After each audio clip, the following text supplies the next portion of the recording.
ഇന്നപ്പോൾ എൻ്റെ കയ്യിലിരിക്കുന്നത് 7300 രൂപയുടെ ഓർഡറാണ് കേട്ടോ. അപ്പോൾ അതിൽ എന്തൊക്കെയുണ്ടെന്ന് കണ്ടാലോ. ഓർഡർ ചെയ്തത് എൻ്റെ അബ്രോഡ് പഠിക്കുന്ന ഫ്രണ്ടാണ്. ആൾ നാട്ടിൽ വരുന്നുണ്ട്. അപ്പോൾ അതിനുവേണ്ടി ചെയ്ത ഓർഡറാണ്. ആൾക്കും ചേച്ചിക്കും ഉള്ളതുണ്ട് ഇതിൽ. അപ്പോൾ എന്തൊക്കെയുണ്ടെന്ന് നോക്കിയാലോ. ഇതിൽ ടോട്ടൽ 12 ഐറ്റമാണുള്ളത്. പിന്നെ ആൾക്ക് വേണ്ടി ഞാനൊരു സ്പെഷ്യൽ ഗിഫ്റ്റ് വയ്ക്കുന്നുണ്ട്. അത് ഞാൻ ഇതിൽ കാണിക്കുന്നില്ല. അപ്പോൾ നമുക്ക് +2 പഠിക്കുന്ന സമയത്ത് ഞാൻ കൊമേഴ്സ് ആയിരുന്നു എടുത്തായിരുന്നത്. കൊമേഴ്സ് അല്ലാതെ പുറത്തുനിന്ന് നമ്മൾ സയൻസെന്നും ഹ്യൂമാനിറ്റീസെന്നും ഒക്കെ നമുക്ക് ഫ്രണ്ട്സ് ഉണ്ടായിരുന്നു. അങ്ങനെ സയൻസ് എന്നുള്ള ഒരു ഫ്രണ്ടാണ്. എനിക്കൊന്ന് +2 കഴിഞ്ഞിട്ട് ഞങ്ങൾ കണ്ടിട്ട് തന്നെ ഇല്ല. പിന്നെ ഇങ്ങനെ മെസ്സേജ് റിപ്ലൈസ് അങ്ങനെയൊക്കെ തന്നെ ഉള്ളൂ. എന്നിട്ടും ആൾ എന്നെ തന്നെ ഓർത്തതിൽ ഒത്തിരി സന്തോഷം.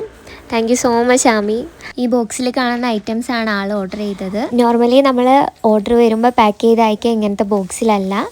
അപ്പോൾ ഇത്ര ഐറ്റം ഉള്ളതുകൊണ്ടാണ് നമ്മൾ ഇന്ന് ഈ ബോക്സ് തന്നെ എടുത്തത്. ഇനി അപ്പോൾ ആർക്കെങ്കിലും ഓർഡർ പ്ലേസ് ചെയ്യാനുണ്ടെങ്കിൽ വാട്സപ്പ് ത്രൂ അല്ലെങ്കിൽ ഇൻസ്റ്റാഗ്രാം ത്രൂ പ്ലേസ് ചെയ്യാവുന്നതാണ്. ഈ പാക്കിംഗ് വീഡിയോയിൽ ഏതെങ്കിലും ഐറ്റം ആണ് നിങ്ങൾക്ക് വേണമെന്നുണ്ടെങ്കിൽ അത് സ്ക്രീൻഷോട്ട് ഇട്ട് നമുക്ക് ഷെയർ ചെയ്താലും മതി.